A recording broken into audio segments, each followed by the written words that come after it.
دیکھو یہ رمضان ہے نا، اس میں پکا عزم کرو، قرآن الحمد سے لے کے والناس تک ایک ہی بات کرتا ہے، اپنا عقیدہ درست کر لو اور اپنا عمل درست کر لو اور اللہ کی طرف آ جاؤ۔ یہ عبادتیں ہمیں کیوں دی گئی ہیں؟ روزہ ہمیں کیوں دیا گیا؟ تراویح کیوں دی گئی ہے؟ تاکہ ہمارے دل میں اللہ کی محبت پیدا ہو جائے اور ہم اللہ کی نافرمانی کو چھوڑ دیں۔ جتنی ڈسکشن پیغمبروں کی قوموں کے ساتھ ہوئی ہے وہ ساری آج کے حالات پہ منطبق ہوتی ہے۔ وہ سمجھا رہے ہیں گناہ چھوڑو، گناہ چھوڑو، گناہ چھوڑو ورنہ عذاب آئے گا، عذاب آئے گا، عذاب آئے گا۔ اور آج آپ دیکھو جب کسی سے بات کرو گناہ چھوڑو عذاب آئے گا، وہ کہے گا بھائی اللہ غفور رحیم ہے، اللہ معاف کرنے والا، تو کون ہوتا ہے؟ فوراً جواب میں کیا کہے گا؟ تو کون ہوتا ہے بھائی بات کرنے والا؟ اللہ ہے، میں جانوں، اللہ جانے، تو کون ہوتا ہے؟ بہت خطرناک جملہ ہے، بہت ڈینجرس جملہ ہے، ڈرنا چاہیے ایسے موقع پہ۔ تو اللہ نے جو کہا نا کہ میں غفور الرحیم ہوں، کن لوگوں کے لیے کہا؟ وَمَن يَعْمَلْ سُوءًا أَوْ يَظْلِمْ نَفْسَهُ، قرآن کہتا ہے جو بھی گناہ کر بیٹھے گا یا اور کسی طرح سے اپنی جان پہ ظلم کر بیٹھے گا، ثُمَّ يَسْتَغْفِرِ اللَّهَ، اب اس کو خیال آ گیا کہ میں نے غلط کیا ہے، اب اس کو خیال ہو گیا، کیا ہوا؟ بولے نا میں نے غلط کیا، مجھ سے مسٹیک ہو گئی ہے، بھائی یہ تو اس کی سزا کیا ہے؟ جہنم کی آگ۔ یہ خیال نہیں ہے کہ کوئی بات نہیں اللہ تو غفور رحیم ہے، چلو یار چلتا ہے، ابھی تھوڑا ڈیلے کر دیتے ہیں، ابھی تو جوان ہے، جب بڑھاپے میں تو ویسے ہی سب کچھ چھوٹ جاتا ہے، جب منہ میں دانت ہی نہیں رہیں گے تو سود چھوڑ دیں گے کھانے کے لیے منہ میں دانت؟ ارے سود کھانے کے لیے بھی تو منہ میں دانت ہونے چاہیے نا، حرام کھانے کے لیے منہ میں دانت ہونے چاہیے۔ تو جب بوڑھے ہو جائیں گے تو منہ میں دانت رہیں گے ہی نہیں، تو توبہ کر لیں گے ہم۔ تو یہ نہیں ہے، قرآن کیا کہتا ہے؟ وَمَن يَعْمَلْ سُوءًا أَوْ يَظْلِمْ نَفْسَهُ، جس نے بھی اپنی جان پہ ظلم کیا، ثُمَّ يَسْتَغْفِرِ اللَّهُ، پھر اس کو خیال ہو گیا یار یہ میں غلط ٹریک پہ جا رہا ہوں۔ زنا کا راستہ صحیح راستہ ہے یا غلط راستہ ہے؟ بتاؤ۔ شراب کا راستہ صحیح راستہ ہے یا غلط راستہ ہے؟ داڑھی کٹانے کا راستہ صحیح ہے یا داڑھی رکھنے کا راستہ صحیح ہے؟ ذرا بول دیں منہ سے کائنڈلی۔ رکھنے کا، یہ اللہ کے نبی کا حکم ہے بھائی۔ ماں باپ کی نافرمانی، ان کے سامنے بد کلامی کا راستہ صحیح ہے یا ماں باپ کے سامنے سر جھکانا، ان کے سامنے اف نہ کرنا، یہ راستہ صحیح ہے؟ ان کی فرما برداری والا راستہ ہے۔ عورت کا اپنے شوہر کی نافرمانی والا راستہ کہ میرے وہی رائٹ ہیں جو آپ کے، آپ کون ہوتے ہو مجھ پر اونچی آواز سے بات کرنے والے، میں کیوں مانوں، میری اپنی لائف، آپ کی اپنی لائف، یہ والا راستہ صحیح ہے؟ یا عورت کہے کہ آپ میرے شوہر ہیں، میرے سر کے تاج ہیں، میں آپ کے ماتحت ہوں، میں آپ کی فرما برداری میں عزت اور فخر محسوس کرتی ہوں، یہ والا صحیح ہے؟ بتاؤ نا۔ خواتین جو بیان سن رہی ہیں کائنڈلی وہ بھی بولیں منہ سے۔ یورپ جو ہمیں راستہ سکھا رہا ہے، جو لبرل لوگ ہمیں راستہ سکھا رہے ہیں، وہ مرد اور عورت کی مساوات کا، بغاوت کا راستہ۔ ابھی میں سعودی عرب میں تھا، ایک صاحب نے مجھے واقعہ سنایا کہ میری بیگم نے مجھے کہا کہ مجھے جاب کرنی ہے۔ میں نے کہا تمہیں ضرورت کیا ہے بھائی جاب کرنے کی، سارے خرچے میں اٹھا رہا ہوں، کوئی کمی ہو تو بتاؤ۔ اس نے کہا نہیں، میری پرسنل لائف، انگلش تو اب سب کو آ گئی ہے، میری پرسنل لائف ہے، آپ کون ہوتے ہو مجھے روکنے والے؟ کہہ رہے ہم نے کہا بھائی میں نہیں، آپ کو کہیں جانا ہے تو بتائیے کیا ضرورت، کس چیز کی ضرورت ہے؟ نہیں جی بس مجھے یہی ہے کہ میں نے جاب کرنی ہے، میں اس گھٹن کے ماحول میں نہیں رہ سکتی۔ گھر کے ماحول کو کیا کہا جانے لگا ہے؟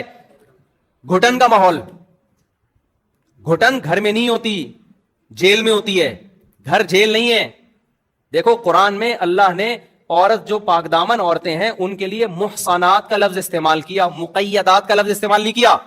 بہت اہم پوائنٹ کی بات ہے نوٹ کرنے کی، یہ آج پہلا بیان ہے نا، اس کو تمہیز سمجھیں آپ آگے کے بیانات کی۔ پہلا ہی سمجھ میں نہیں آئے گا تو آگے کچھ نہیں سمجھ میں نہیں آئے گا، پہلا سمجھ میں آئے گا تو آپ کو پتا ہے کہ میں نے کس ٹریک پہ چلنا ہے، آگے قرآن سے میں نے کیا سیکھنا ہے۔ اللہ میاں نے عورت کے لیے قرآن میں جو پاک دامن عورتیں ہیں، محصنات، شادی شدہ عورتوں کے لیے بھی محصنات، یہ لفظ نکلا ہے حصن سے۔ حصن کہتے ہیں قلعے کو۔ حصن کسے کہتے ہیں؟ قلعے کو۔ قلعہ کسے کہتے ہیں؟ اب یہی نہیں پتا ہوگا۔ قلعہ کہتے ہیں جہاں فوجیوں کی چھاونی ہو، دشمن کے اٹیک سے بچنے کے لیے، اسے کہا جاتا ہے نا۔ اس میں آرمی باؤنڈ ہوتی ہے، فوج بند ہوتی ہے اس کے اندر، تاکہ باہر سے کوئی دشمن حملہ کرے تو ہم اس حملے کو روک سکیں۔ قلعے کی دیواریں اتنی موٹی ہوتی تھیں کہ وہ باہر سے توپ سے بھی حفاظت، تیر اور تلواروں سے بھی حفاظت، اور اس میں ضرورات زندگی کا سارا سامان قلعے کے اندر موجود ہوتا ہے۔ اس میں وہ باؤنڈ ہوتے ہیں، بند ہوتے ہیں۔ ایک ہوتا ہے جیل، جیل کے اندر بھی لوگ بند ہوتے ہیں، کیا خیال ہے بھائی؟ جیل کے اندر بھی بند ہوتے ہیں اور قلعے کے اندر بھی بند ہوتے ہیں۔ کھانا جیل کے اندر بھی ملتا ہے، قلعے کے اندر بھی ملتا ہے، تیر جیل کے اندر بھی نہیں جاتے اور قلعوں کے اندر بھی نہیں جاتے. لیکن آپ کو اگر آپشن دیا جائے جیل میں رہنا پسند کریں گے یا قلعے میں, تو کہاں جاؤ گے آپ؟ قلعے میں. کیوں؟ آپ کو پتا ہے جیل وہ چیز ہے جس میں بطور سزا کے بند کیا جاتا ہے. جو تیر پھینک رہا تھا نا اس کو پکڑ کے لا کے اندر کر دیا جاتا ہے اپنی حفاظت کے لیے, اور جو قلعے میں ہوتا ہے وہ سیو ہوتا ہے. تو حصن, ہا صاد اور نون, حلوے والی ہا صاد, وہ یہ والا صاد, اور کیا ہے آخر میں؟ نون. تو محسن, محسن اسے کہا جاتا ہے جو قلعے میں سیو ہو, محفوظ ہو. قلعے میں لوگ محفوظ ہوتے ہیں, قید نہیں ہوتے, کیونکہ قلعہ تو ہم خود بناتے ہیں. تو کوئی انسان پاگل ہے اپنے آپ کو قید کرنے کے لیے قلعہ بنائے گا؟ جیل دوسروں کے لیے بنائے جاتے ہیں, اپنے لیے نہیں بنائے جاتے. قلعے اپنے لیے بنائے جاتے ہیں, دشمنوں کے لیے نہیں بنائے جاتے. تو اللہ نے وہ عورت جو پاک دامن ہے, شادی شدہ ہے, اس کے لیے محصنات کا لفظ استعمال کیا. محصنات کا مطلب جو قلعے میں محفوظ ہوتی ہے, شوہر کی حفاظت اور گھر کی چار دیواری کی حفاظت. اس حفاظت کو آج مغربی دنیا نے جیل خانے سے تعبیر کر دیا. کس سے تعبیر کر دی؟ یہ قید ہے. گھر میں کیا؟ یہ عورت قید ہے, شوہر کی پابند ہے تو گویا قید ہے, غلام ہے. یہ قید نہیں ہے, یہ کیا ہے؟ بول تو لو, کیا ہو گیا بھائی؟ محفوظ ہے. گھر قید خانہ نہیں ہے, عورت کے لیے حفاظت خانہ ہے. اپنے گھر میں کون قید ہوتا ہے؟ پاگل ہے کیا؟ ابے بھائی جب انسان سفر سے آتا ہے, آپ بولو گے پہلا بیان ہی ابے تبے سے شروع کر دیا, تو مجھے ایک بات بتاؤ نا, جب ہم سفر سے آتے ہیں گھر کی طرف بھاگتے ہیں نا, اگر وہ قید خانہ ہوتا تو سفر سے تو انسان کو تھکاوٹ ہوتی ہے, وہ گھر کیوں بھاگتا ہے؟ ہونا ہی چاہیے پارک میں جائے وہ. اب میں آیا جناب اتنے دن کے بعد, تو مجھے چاہیے فوراً میں اعلیٰ دین پارک ہے, کون سا ہے وہ, میں اترتے ہی جا ایئرپورٹ پہ میں فوراً کہاں جا رہا ہوں؟ اعلیٰ دین پارک میں, بی اما پارک میں جا رہا ہوں, یہاں بی اما پارک بھی ہے, یا اور کسی پارک میں جا رہا ہوں. تو لوگ کہیں گے مولوی صاحب ہو کیا گیا؟ میں کہوں گا گھر چار دیواری قید, یہ پارک کھلا ڈلا, کھلا آسمان, کوے, جو مرضی کرو. تو کہیں گے بھائی آپ کا گھر میں آپ جو مرضی کرو یار, یہاں مولوی صاحب ایسے لیٹو گے کوئی تصویر بنا کے ڈال دیں, یہاں قمیض اتار کے نہیں بیٹھ سکتے آپ.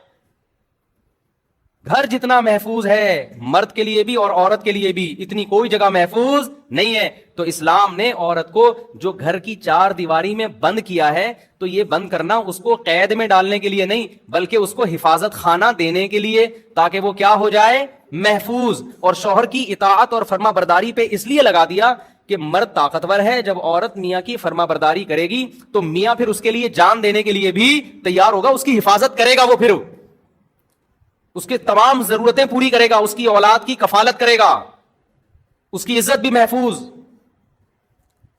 اس کو وراثت بھی ملے گی مرنے کے بعد, اور پھر زندگی بھر کے لیے اس کا خیال کرے گا, جیسے کہ کرتے ہیں, میجورٹی کرتی ہے, چند ایک بے وقوفوں کو چھوڑ کے.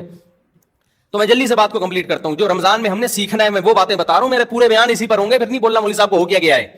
اگر میں آپ کی مرضی کی باتیں کرنے کے لیے آیا ہوں تو پھر بھائی جو پھر مجھے لکھ کے دے دو, میں پڑھ کے سنا دوں گا. اور اگر میں وہ باتیں کروانا چاہ رہا ہوں جو قرآن کروا رہا ہے, اور انشاءاللہ یہ ساری باتیں قرآن میں آئیں گی, میری اپنی طرف سے کوئی بات نہیں ہے. تو یہاں جو خواتین تراویح پڑھنے آ رہی ہیں, یہاں جو آدمی پڑھنے کے لیے آ رہے ہیں, وہ سب یہ دماغ میں رکھیں کہ یہ میں اپنا کوئی فرقہ نہیں لانچ کیا, میں اپنی کوئی بات نہیں کروں گا, یہ ساری باتیں کس کی ہوں گی؟ قرآن کی. تو اللہ نے عورت کے لیے محصنات کا لفظ استعمال کیا. یہ محصنات کا لفظ محفوظ عورتیں, یہ کون ہوتی ہیں؟ جن کے میاں ہوتے ہیں, وہ میاں کی اطاعت کرتی ہیں اور میاں کی مرضی کے بغیر گھر کی چار دیواری سے باہر بولو نہیں نکلتی.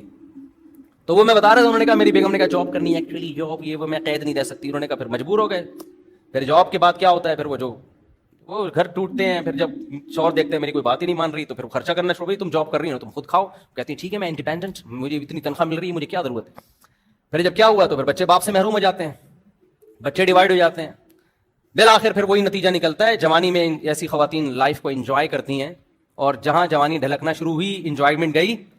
اب تو خود ہی بھیج دیا کرو نا جہاں بھیجتا ہوں میں, وہ ساری انجوائمنٹ کہاں گئی؟ تیل لینے. وہ سب مزے کیا ہو گئے؟ کرکرے. اور مرد کے دل میں بھی پھر اس عورت کی محبت ختم ہو گئی. جب میرے ساتھ وفا نہیں کر رہی ہے تو ٹائم پاس کرو.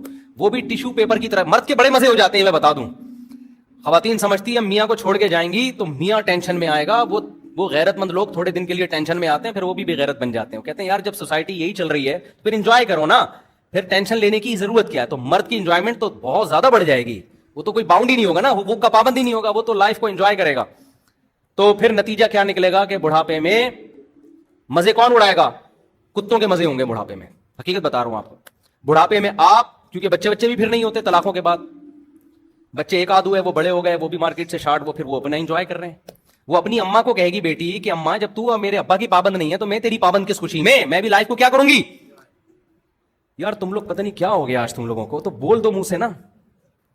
دیکھو جب بیگم صاحبہ شوہر کی پابند نہیں, اب جو ہے نا پوری دنیا اس طرف جا رہی ہے, اس لیے میں ان ٹاپک پہ اتنا زیادہ چیختا ہوں.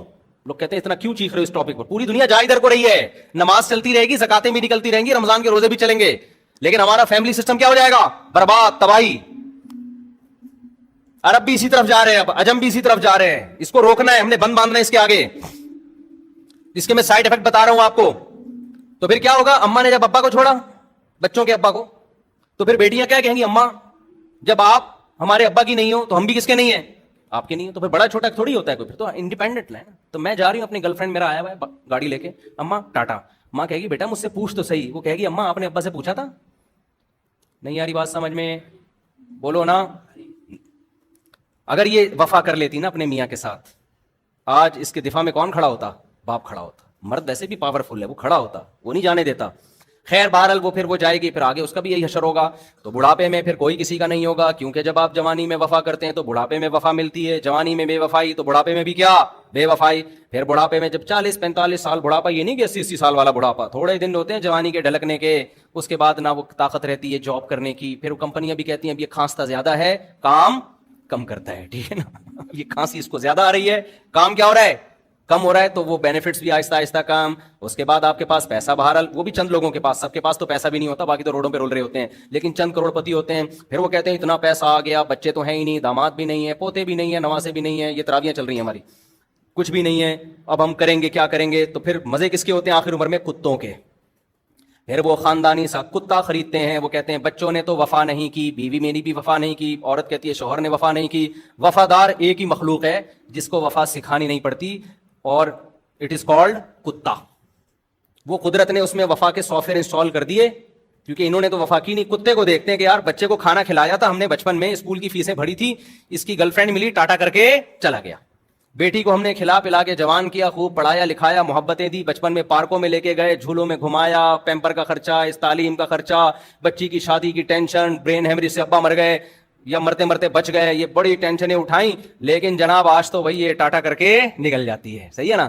تو انہوں نے دیکھا ہم نے کتے پہ, ان انسانوں پہ اتنا خرچ کیا, رپلائی اس کا جو رسپانس تھا کچھ بھی نہیں تھا, اس کا آؤٹ پٹ کچھ بھی نہیں تھا. کتے کو ایک نوالا تو وہ لٹ جائے گا آ کے, وہ کلابازیاں کھانا شروع کر دے گا, ایسا چاٹنا شروع کرے گا, آپ کہو گے یار کتا کیا ہے, بہترین مخلوق ہے. پتہ نہیں یہ مولوی لوگ کتوں کے اتنا خلاف کیوں ہیں.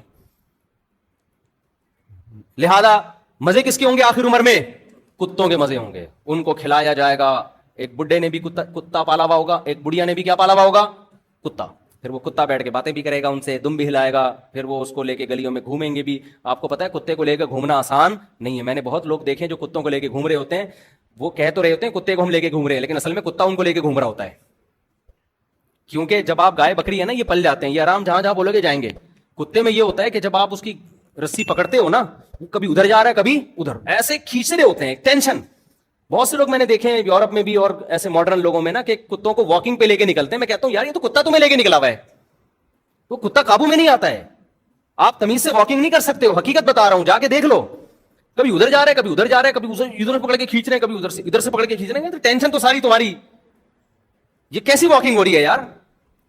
تو یہ نیچر سے بغاوت کے نتائج دیکھ رہے ہو, نہیں دیکھ رہے نا, کر لو جو کرنا ہے کر لو, آپ اپنی منمانی زندگی گزارو. خدا کی قسم اسلام پہ آ جاؤ. مجھے اتنا, یہ جب قرآن رمضان میں تو قرآن زیادہ سننے کا پڑھنے کا موقع ملتا ہے, اتنا خوشی ہوتی ہے خدا کی قسم اتنی, یا اللہ تو نے ہمیں کیسی کتاب دے دی, کتنی پیاری کتاب دے دی. ایسے دو اور دو چار کی طرح اس نے ہمارے لیے زندگی متعین کر دی. ایسے چلنا ہے, ایسے نہیں چلنا جیسے لوگ کہہ رہے ہیں.